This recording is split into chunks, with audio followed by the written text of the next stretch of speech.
Coba bayangkan kamu baru saja gajian, tapi sebelum huru-hara, kamu ingin menyisihkan sebagiannya untuk amal terlebih dahulu.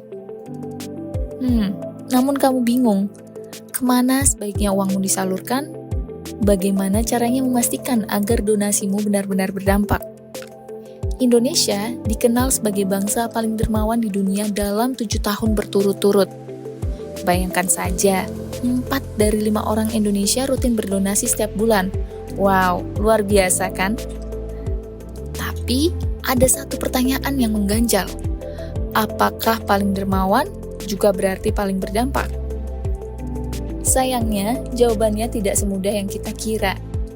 Memiliki niat yang baik dan dana yang cukup saja tidak menjamin hasil yang optimal.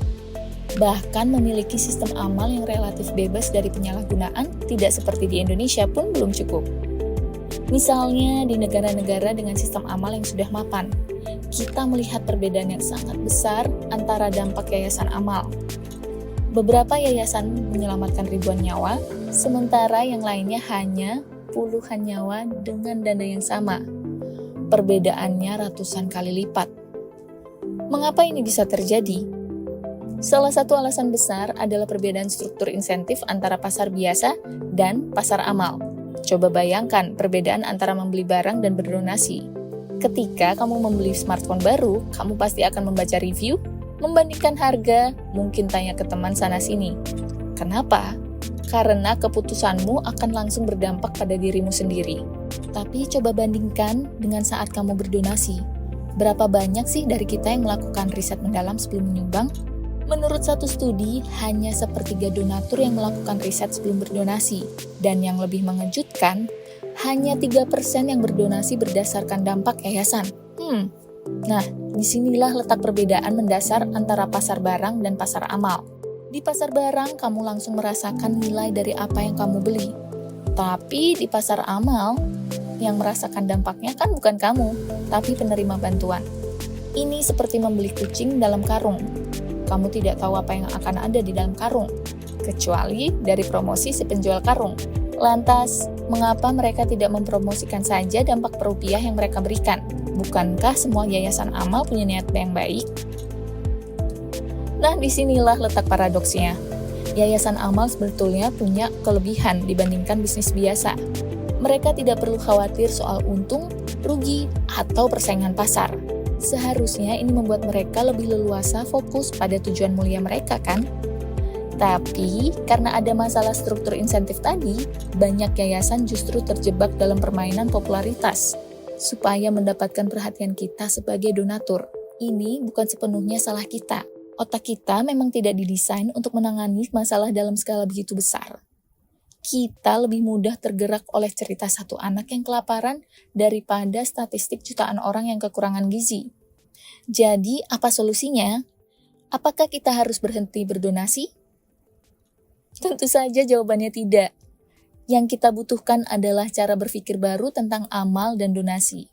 Komunitas altruisme efektif adalah komunitas yang mencari cara berbuat baik dengan lebih baik, menawarkan sebuah kerangka, dampak, kemudaselesaian, dan keterabaian.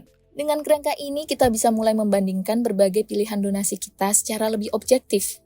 Sayangnya, di Indonesia kita belum memiliki sistem evaluasi seperti ini. Indonesia masih belum mempunyai infrastruktur filantropi yang mumpuni, dan informasi yang ada belum cukup memadai untuk menentukan kredibilitas banyak lembaga amal.